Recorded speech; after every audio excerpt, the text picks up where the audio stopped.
Vaibhav is the Chief Investment Officer at Teji Mandi.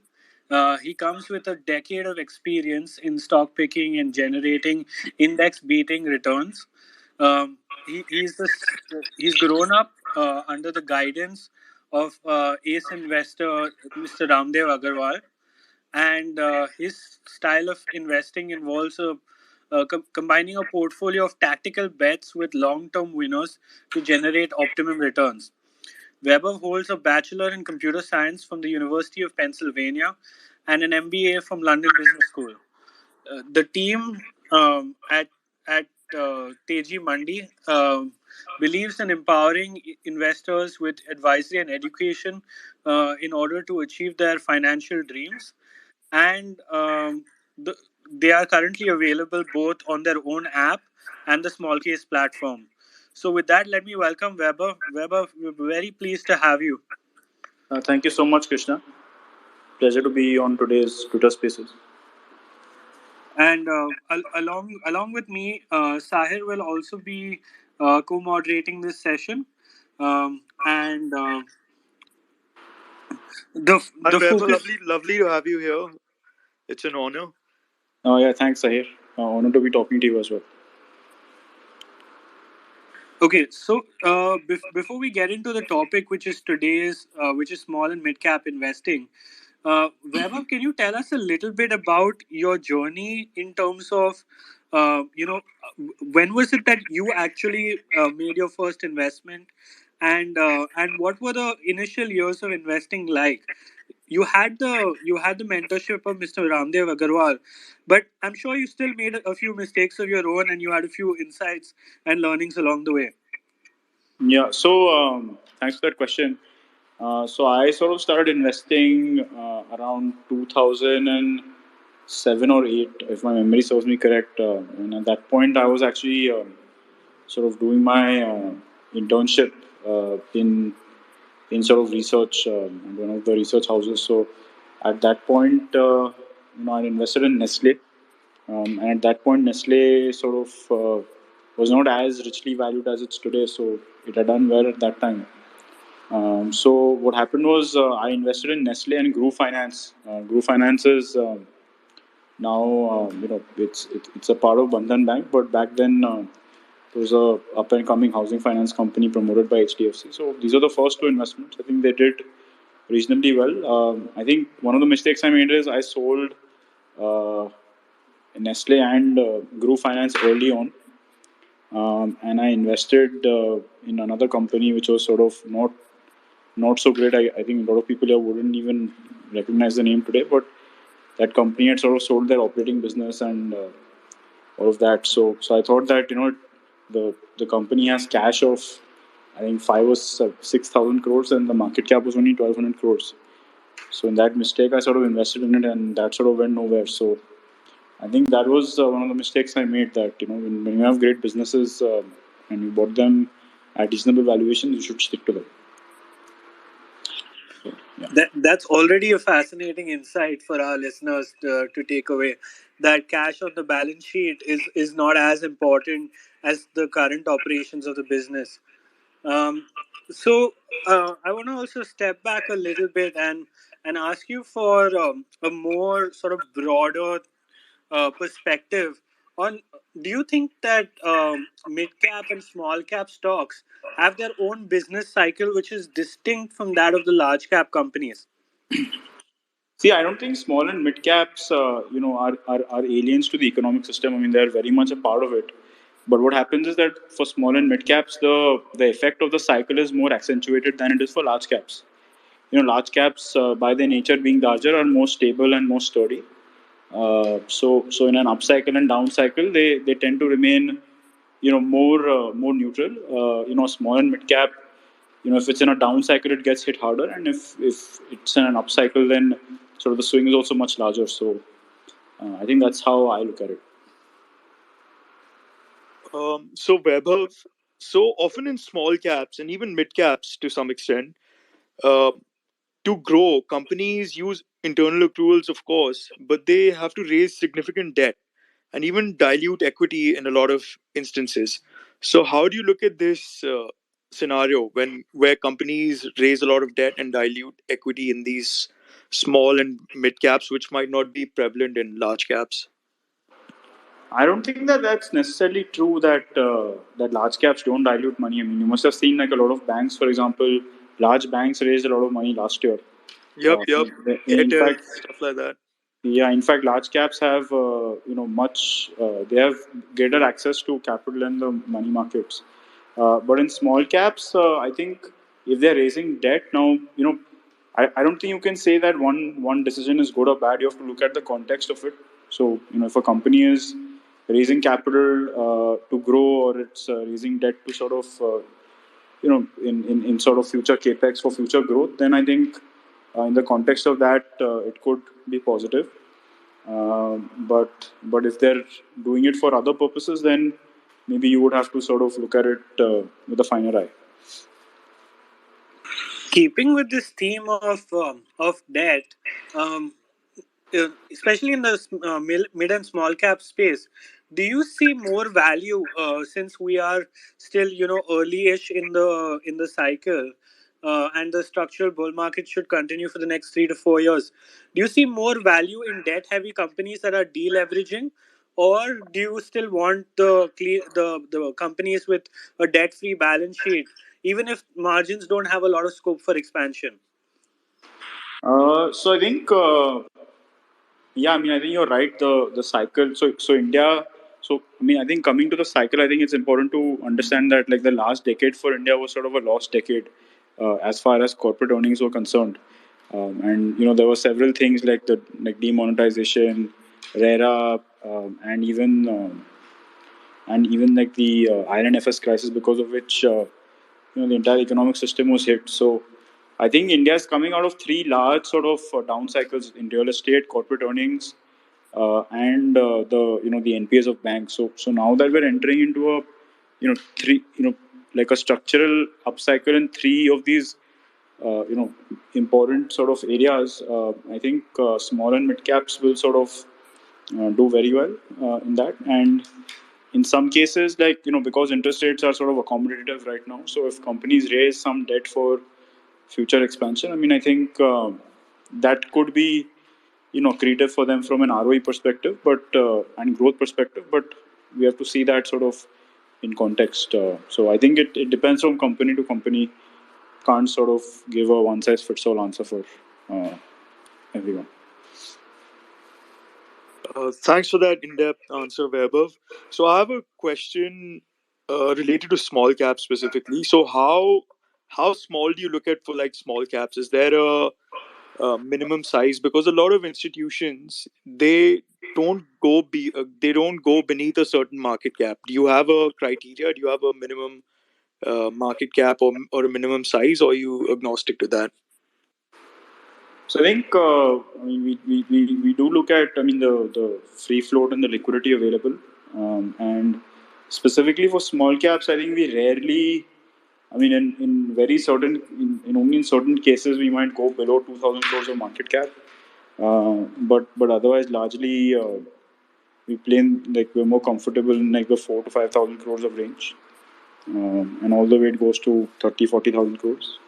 So I think your free float and promoter holding also plays an important component, because if I mean, let's say you're attracted to a small cap, mid cap stock, and if it doesn't have enough free float liquidity, then you could be stuck on the wrong side. It becomes important to see that as well. Yep, agreed. Krishna, do you want to go next? Yeah, yeah, yeah. Interesting point about the free float, because it's only something that you really need to think about when you're looking at companies under 5,000 crores. But let me ask you about two other metrics when it comes to picking small and mid cap. So you spoke a little bit about how it depends when it comes to the amount of debt that those companies are carrying. Um, how much debt are you comfortable with in terms of the debt to equity ratio, and sort of in conjunction with that, even although not directly similar, when you're valuing small and mid cap companies, How do you look at the PEG metric? Do you find that it's useful? Because there seems to be a lot of debate around whether it's useful as a metric or not. So I think I'll answer the PG question first. So I think see PG is it's more of a heuristic metric, which means that it's more of a guiding tool. It is not an absolute sort of tool by itself, right? So you cannot select a stock just because it is below one peg or half peg or whatever it is. I mean, it's just a sort of a useful rule of thumb sort of this thing, just to give you some sense of what the valuation looks like. But obviously it's a very simplistic metric to sort of just buy a company on. So I think if you use it as a rule of thumb, then it's fine. But obviously, by no means that can be your final metric to buy a stock. And I'm quite. And what was the second question? Sorry, I think I missed that The one. second question was around the debt to equity ratio. How Yeah, high are you yeah. So comfortable? so most companies for us are below one. In some cases even below zero point 0.5. I think in rare situations where a company is sort of coming out of a, I mean, if it's sort of in an upcycle and it's coming out of a bad patch and going into a purple patch, then at that point maybe like a high debt company going to low debt company can also be a reasonably good value creator. So to see it in that context. Cool. Sire, you want to go next? Yeah, got it. Um, so how do you so moving from debt, how do you look at cash flows, free cash flows in these small to mid caps? And also, how do you view working capital? Is it different from industry to industry? Is it different according to the size of the organization? How do you basically view cash flows and also working capital? So I think cash flows specifically, I think in India because I mean companies are growing quite aggressively. I think you don't see free cash flow sort of very often. I think recently, if you had seen like the steel companies had gone into a free cash flow status after almost I think 6 or 7 years. I think it was a pretty long period. So I think free cash flow, at least in a country like India, might suggest that maybe the company's growth is sort of behind it. So I think that's how I would view free cash flow purely. But if the operating cash flow is strong, because the operating cash flow and the earnings sort of have to have some sort of reconciliation. So, but I think earnings also often is sort of a good indicator. I mean, you obviously have to be careful because in small caps and mid caps sometimes promoters tend. I mean the financials can be sort of you have to look at it a little more deeply to make sure that there's no sort of manipulation or jugglery. But I think by and large, if you stick to the main sort of good frontline reputed sort of companies, then I think that sort of issue is taken care of. So I think earnings growth becomes important. And I think your second question was around Working capital. yeah, working Yeah. capital obviously differs from industry to industry. So if you take capital markets, so like some of the broking companies like Angel Broking or ICICI Securities, I mean they don't need capital to do business. They're pure free cash flow machines. Whereas if you go into a sector like maybe cement, their ROEs are only maybe 15% or below. So you need to keep doing capex to keep sort of growing. So I mean, obviously, working capital requirements then sort of keep changing from industry to industry. And even the receivable cycle. So, if, for example, if some companies are dealing with the government, receivable cycles tend to be quite lumpy and long. So, I think that's how it kind of changes. Makes sense. Before we continue, I just want to remind the audience that at a later stage we will be moving into Q&A, and if you are a regular here, then you can request from now only to speak. And if you are somebody who's new, then please either DM Sahir or me your questions. The ones who message us first will get preference. In the Q&A order. So, Web, you spoke a bit about earnings growth. You spoke a bit about debt. So, just to bring the whole thing together, um, what would you say? Debt, earnings growth. What would be the other two or three things that are most important when you look at valuation for small and mid caps? So I think specifically for valuations, one, you have to see what is the return on equity and the dividend payout, because that sort of determines that's a determinant, one of the determinants of the P ratio. And second is, I think in terms of I think in terms of relevant sort of you have to see like what percentile of it sort of P ratio it's in. So is it in the bottom quartile, top quartile, or what? So that way I think it's sort of because that will sort of indicate that compared to its own sort of valuation history, where does the company stand? So I think these could be two useful metrics for people. Can you just clarify a little bit about what did you mean by the quartiles?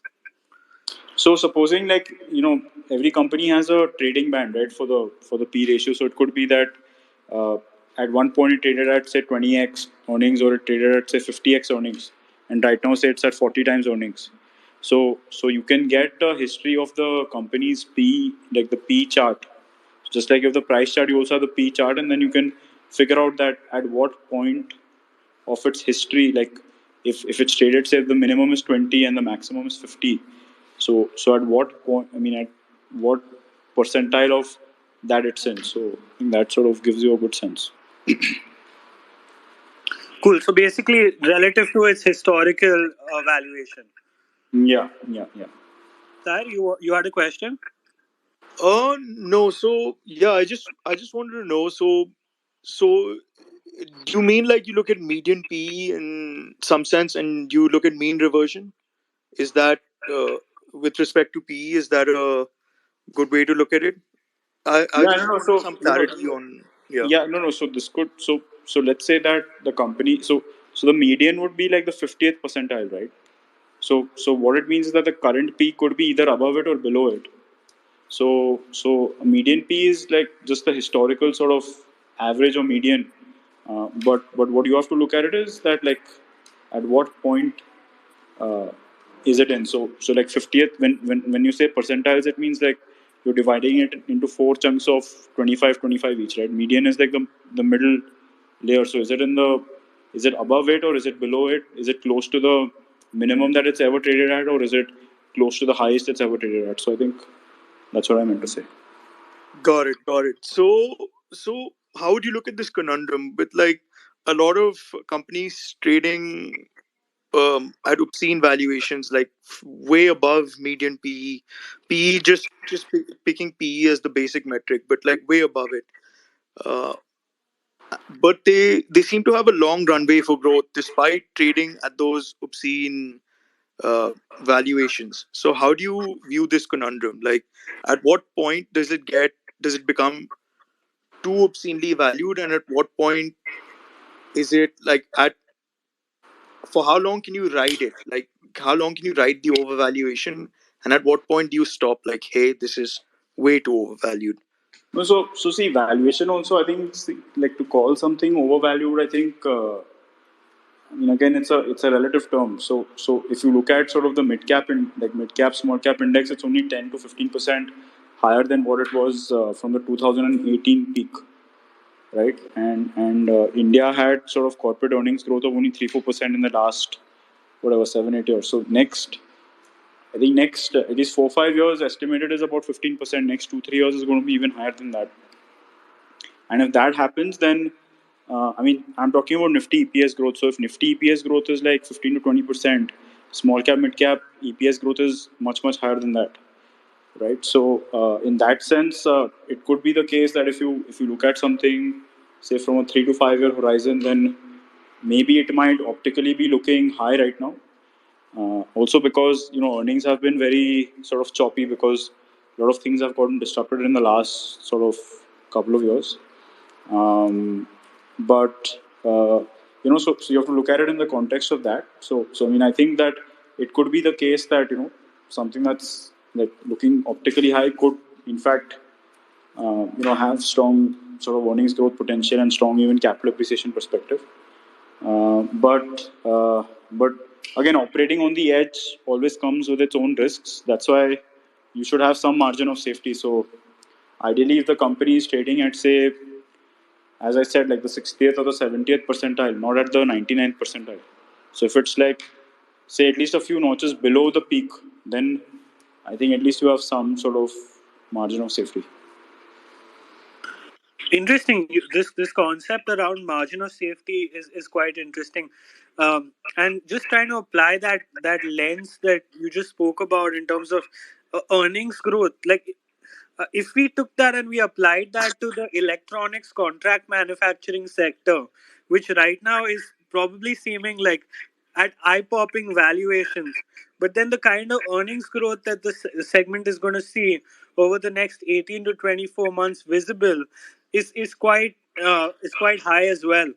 So how would you apply? Would you say that that sector has any margin of safety, or is completely eroded because everything is sort of baked into the price? You mean like like when you say electronics contract manufacturing, are you referring to companies like Dixon and Amber? Yeah, absolutely. Yeah. So yeah, I mean, I think like if you take both those companies, like if you take for example Dixon, um, I mean, like basically that's an industry that is sort of going through a 0 to 1 sort of a phase, right? I mean, India has never been a hub for electronics manufacturing, but now because of the government impetus and all of that, and a lot of companies also looking at sort of diversifying their manufacturing base outside of China. So I mean, like for a player like Dixon, I mean the opportunities could be quite meaningful in the times to come. So at that point, I think maybe PE may not be uh, the right metric. So if you look at the PE of Dixon, I think it's like close to 166 or something, uh, and uh, and even Amber is at some funny number. But also I think for a lot of these companies, the earnings have also gotten disrupted because of COVID issues. So I think you have to look at the opportunity size. In context of them, and then sort of see where the valuation or market cap stands at. Makes sense. So this 0 to 1 moment is quite interesting, right?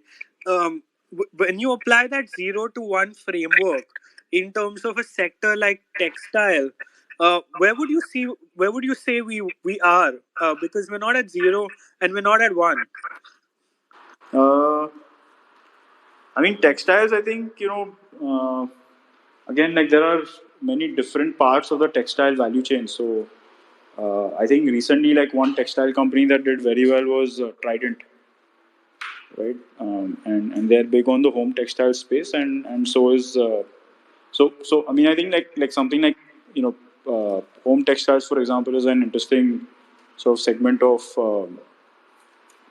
of the textile industry. Then you have like branded undergarments, which also, I mean, there are two or three interesting players there. Uh, and then you have like some of the yarn manufacturers. So I think textiles in general has been a very cyclical industry. I mean, historically, India has been. I mean, India is probably one of the largest sort of manufacturers and exporters and even employers of people in the textile space. But I think you have to find companies that sort of have good return on equity, good capital allocation. So I think that you'll find those companies mostly in these sort of pockets of it. So I think that's where I would look at. So that's it. So I think the textile industry is at a good deal of maturity. I mean, maybe the exports could increase, but yeah, I mean, it's somewhere between 0 to 1. So, Vaibhav, you're talking about the 0 to 1 framework. A similar question along a similar path is what are your favorite mental models? Do you have any mental models that you follow rigorously or that you use in your stock picking? I mean, so I think one of the ones I think we had sort of addressed earlier, which was margin of safety.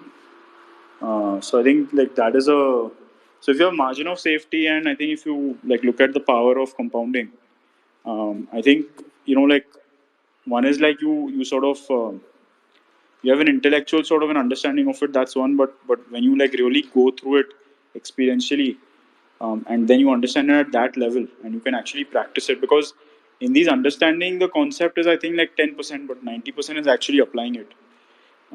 So if you're able to do that, I think more or less, I mean, I think you should do reasonably well in the capital markets. Got it. And a similar and a question, because you mentioned that the textile sector is a cyclical sector. Do you play any other cyclical sectors? Do you invest in any other cyclical sectors? So I mean, again, Whether like the shallow cyclicals or deep cyclicals, whichever, any of the so. I mean, see, I think at one level, every industry goes through different cycles. But I mean, if you were to take, I think right now, for example, like it's again hard to give that, to generically say that, this is the sector. But I think more specifically, I think, given that India is sort of coming out of a, like a sort of a down cycle and going into sort of a structural upcycle. Like some companies, especially like in the housing or in the infrastructure space, or even like like industries which are ancillary to these two sectors. So there are some sort of interesting opportunities there.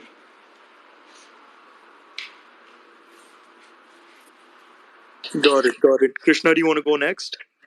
Yeah, yeah. So you spoke about uh, cyclicals and how it's each business has its business cycle. So relating to that, where would you say we are in terms of infrastructure? Because it's not a business that a lot of people who've come into the markets in the last year or two have either heard any narrative about or have in any way participated in. No, I think the narrative for infrastructure has been there, right? And the government had sort of announced the national infrastructure pipeline. Uh, I think it was almost 5 or 6 lakh crores. Then I don't know, some fancy number like that. And then they had also talked about government spending in the budget as well. So in fact, I think infrastructure and government capex and private sector capex, I think it's been a story which is sort of I mean, at least the signs of it have been there. I think it's sort of early. It's yet early days for that sort of theme and sector to sort of play out. But I think the underpinnings of it are there, and I mean, there are different ways to play it. Are you playing it in any way? Yeah, that's what. So I had mentioned, right? Like there are some players who are either directly in the infrastructure space or in segments which are ancillary to the infrastructure or housing sort of sector. Yeah, understood. So it's something that could play both the infrastructure and the housing boom sort of Yeah, together. yeah. So, for Cool. example, I mean, just to give you an instance, like for example, if infrastructure and housing does well, then cement companies are likely to be a beneficiary of it. If housing does well, then a lot of the ancillary home players like electrical cables, electric wiring, then even like the tile manufacturers, a lot of the faucet manufacturers. I mean, so those sort of ancillary industries tend to do well. So, like that, I mean, you can play this theme in many ways. Absolutely. And just for me to get a sense, two questions about this. One, I've heard you speak about the core portfolio of long term growth companies and the tactical bets portfolio forming your flagship product. Is it the same when it comes to picking small and mid caps? Yeah, so small and mid caps, I think it's more actually the long term growth. We don't look at tactical opportunities there. That's sort of a much longer term sort of outlook that we have. Because for these companies to sort of create wealth, I think you sort of have to own them for a period of time for them to sort of meaningfully be valuable for you. Makes sense. Makes sense. And how do you look at allocation within your portfolio? What's the minimum allocation you'd give to any stock, and what's the maximum allocation that you'd give to any stock? I think max would be 10% and minimum would be 7%, at least in the mid cap, small cap portfolio. 7% for the minimum. Yeah. So it's a highly concentrated portfolio then. Yeah, I think so. I mean, it's so. I think we have a portfolio of about 14 to 15 stocks, and I think that beyond 15 to 16 stocks, I think the point of diversification also sort of plateaus out. So I think the diversification is optimum, and it's obviously high conviction because sort of you're looking at sort of companies of that caliber. So uh, having a high conviction portfolio sort of makes sense over there. Cool. I have two last questions, and then we'll take questions from the audience.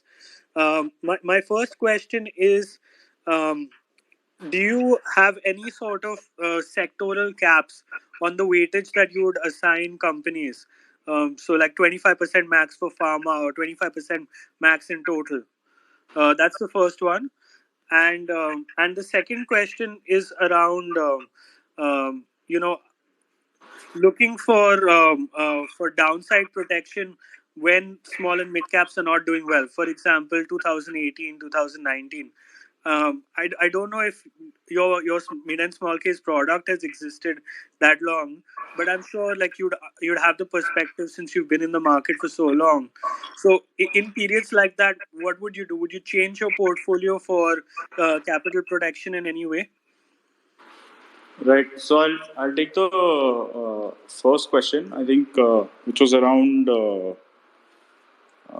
Sorry, can you please repeat the first one? Yeah. So the first question was around sectoral caps. Sectoral caps. Yeah, yeah. So this is a more bottom up sort of portfolio. So I mean, sectoral caps usually. I mean, given that it's a reasonably sort of concentrated portfolio, no one sector sort of contributes more than 15 to 18% at any given point in time, because different stocks sort of represent different sectors. So, and I mean, we don't have an explicit cap, but in practice, it doesn't sort of go beyond that. And the approach is much more bottom up for this than top down.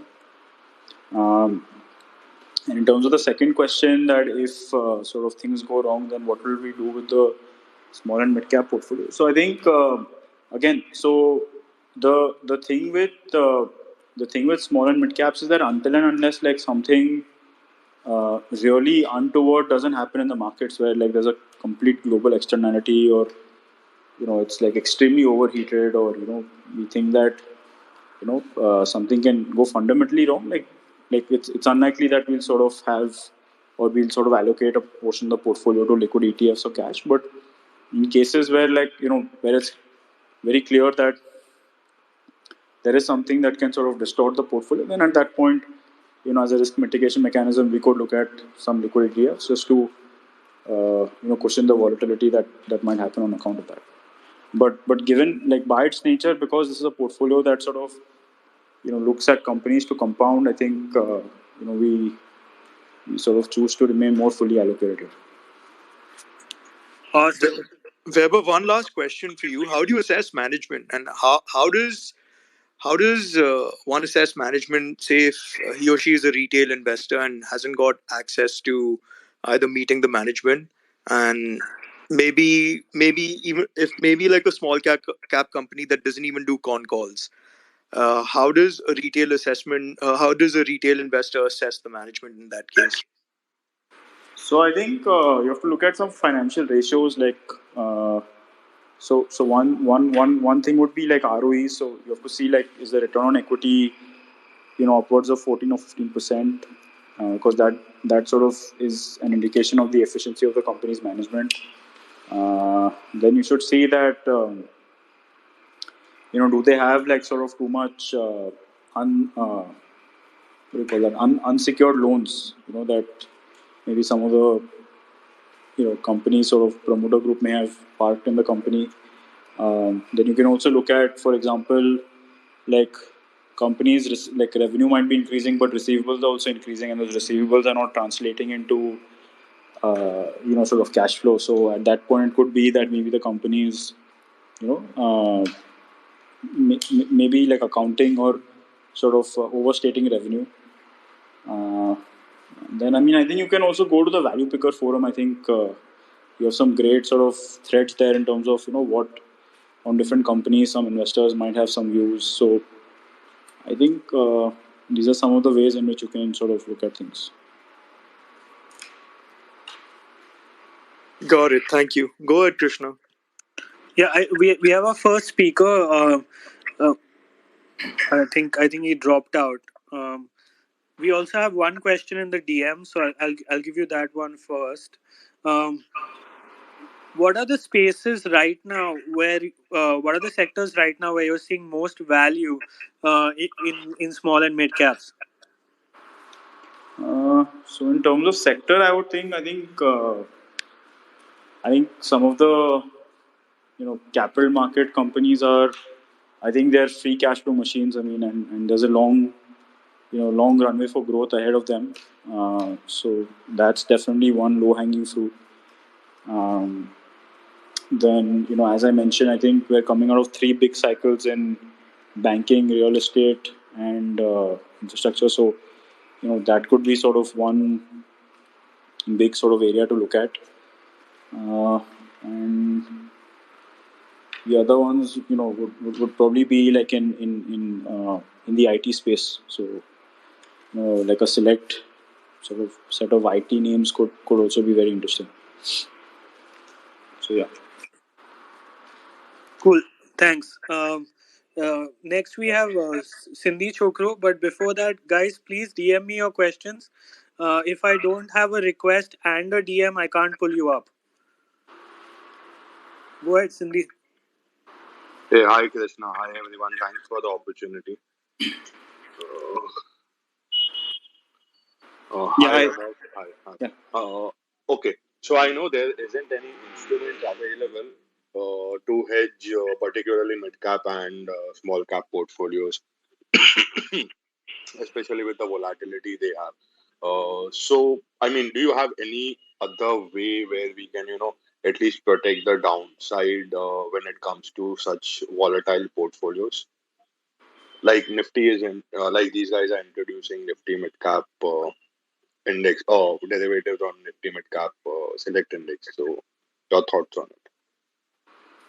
Right. So I think like if you look at the small case portfolios, these are sort of long only sort of long term portfolios, right? So I think in that sort of context, I mean, if you have your own prop book or something like that, or another vehicle where you can sort of use instruments, I think that might be easier. But specifically in the context of small case portfolios, I mean, I think the only available tool at that point is that you know I mean, like you have to have a part of the portfolio in sort of liquid ETFs, or maybe you know have some sort of very low volatility sort of bellwether large cap stocks.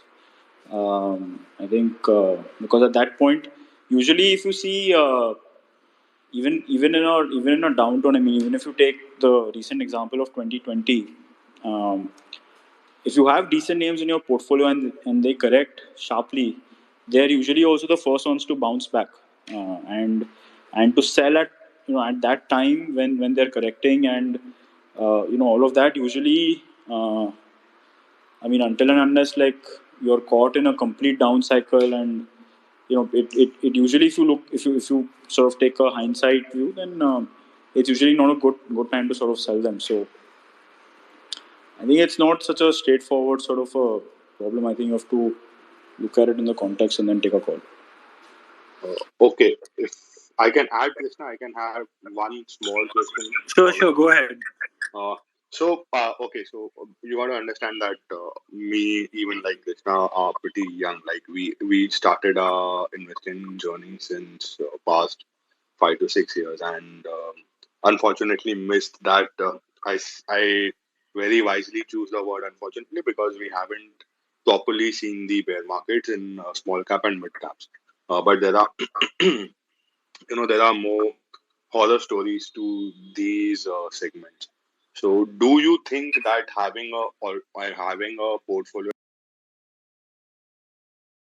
that supports normal large caps and semi large caps with mid and small caps in a longer run enhances the returns? like what has your experience been, if I have to say, because there are these lot of ghost stories, especially for small caps and mid caps, the way it went in 2000, the dot com bubble, as they say, and even in 2000 and 2000, and the way it bursted in 2007 and 2000.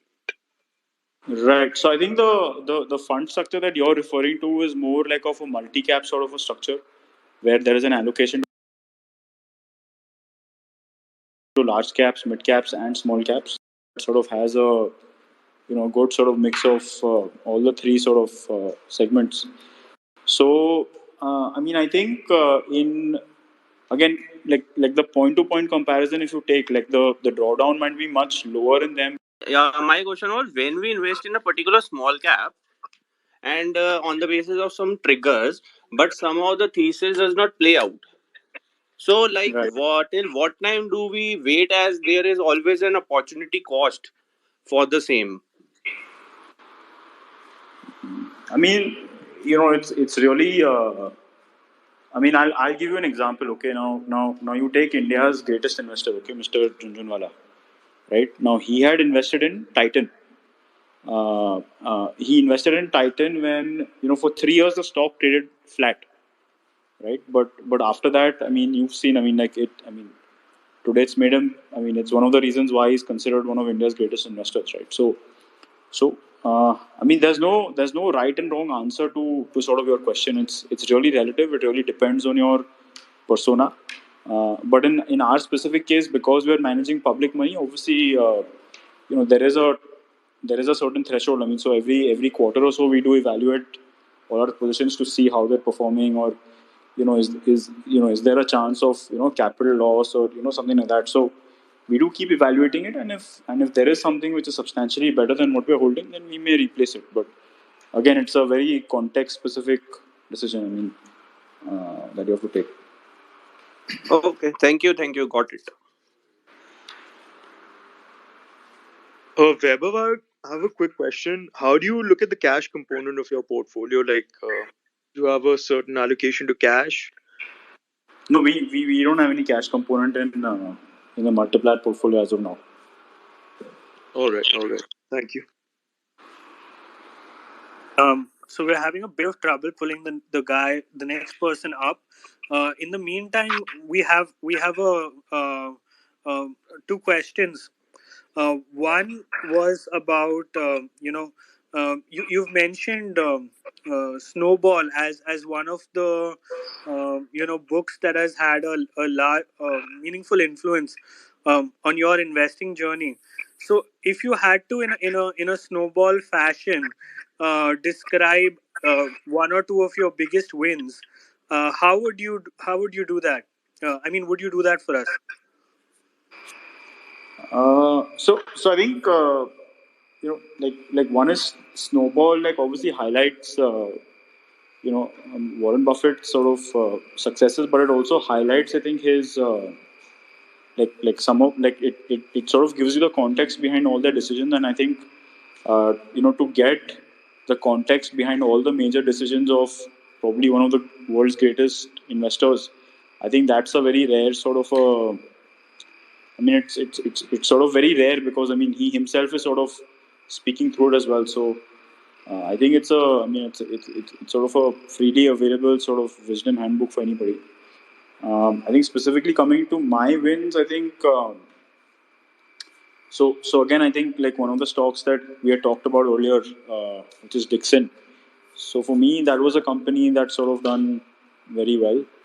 And I think more recently, I'd invested in a company called Angel Broking. I think some of you might be aware of it. So I think they, for example, have transitioned from a complete traditional broker to a completely sort of online digital DIY sort of a platform. And I think that's where they've sort of done very well. And yeah, I mean, I think there are a few other stories as well, but I think these two sort of would be, I guess, good things to highlight. Can you talk a little bit about your mindset and your process going into these two investments? I think, again, Dixon was sort of one company where it just seemed like one of those companies where, again, like the opportunity size in electronics manufacturing was, was sort of quite large, and I think it was available at sort of reasonable valuations in 2020. So at that time, both the opportunity size and the valuation sort of played out in my favor. And I think for angel broking, I think, because like I'm in the capital market space, it's a space that I look at closely. It's we could see sort of angel broking sort of growing exponentially. So I think given their track record in doing that, we invested early on, and then we sort of reaped the benefits of that.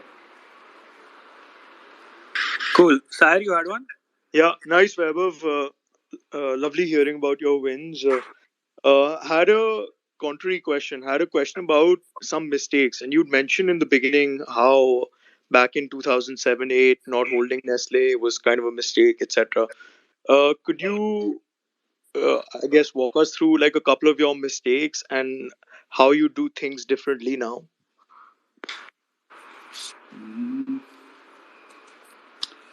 Yeah, so I think there were periods, I think, when I might have invested. I think some of the mistakes have been made like behaviorally when I sort of came into the context that anything like when there's a bull cycle, I think you tend to think that it'll go on for a long time, and then when reality strikes, it sort of comes crashing down. So I think being aware of the context in which you're investing, I think, and sort of being mindful of that will I think help you take more rational decisions. So I think that's in terms of companies. I think one of the companies that I guess didn't do very well. I thought it might do well. Was this one? There's a company called Financial Technologies. They were the original promoters of the commodities exchange and all of that. So that company, had a complete sort of nightmare in terms of corporate governance and all of that. Like while the businesses they had set up were phenomenal, but they were the promoters of MCX and some of the other exchanges, and they in fact sort of the promoter did really badly and all of that. So I think some of those signals were there early on, but I got carried away by the opportunity on the business side. So I think that was one mistake that I had sort of made. So I think very mindful about quality of promoters, and because in India that can especially make or break a company. So I think it's important to be mindful of that. Thank you. Got it. Thank you for sharing. Krishna, who do we have next? So we've got Bengal, and Hello? then after that we've got Mayank. Yeah, hi. Can I speak? Yeah, go ahead. Yeah, Vaibhav, this is more related to your application, that is Lazy Monday app, right? Yeah, I think I'm a subscriber to it. That was sort of a little bit from my side. Yeah, I am a subscriber to it. Have more questions? Only one problem. I have a small question. Like, one problem that I face is, say, suppose I subscribe to an app and then I go off. So you have a 6 months period. Then I took a break for 2 months. Then again I subscribe to that app. I get a series of companies which I should buy, but it shows only the current prices and not the prices that you recommended while you recommended it at the first go. Say you recommended it at say 100 rupees.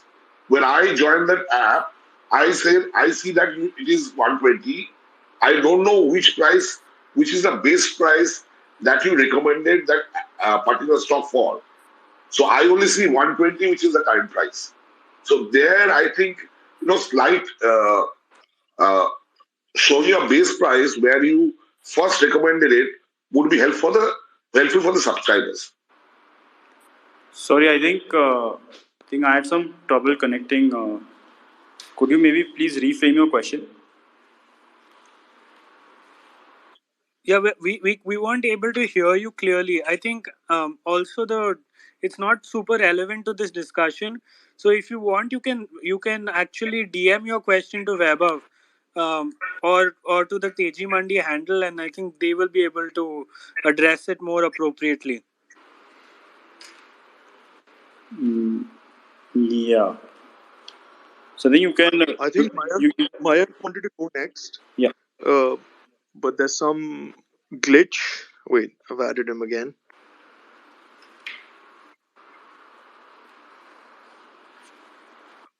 Mayank, yeah, go ahead. Vaibhav, I just had one query in my mind that going ahead in the medium term, where do you see the tailwinds coming in the mid and the small cap sectors?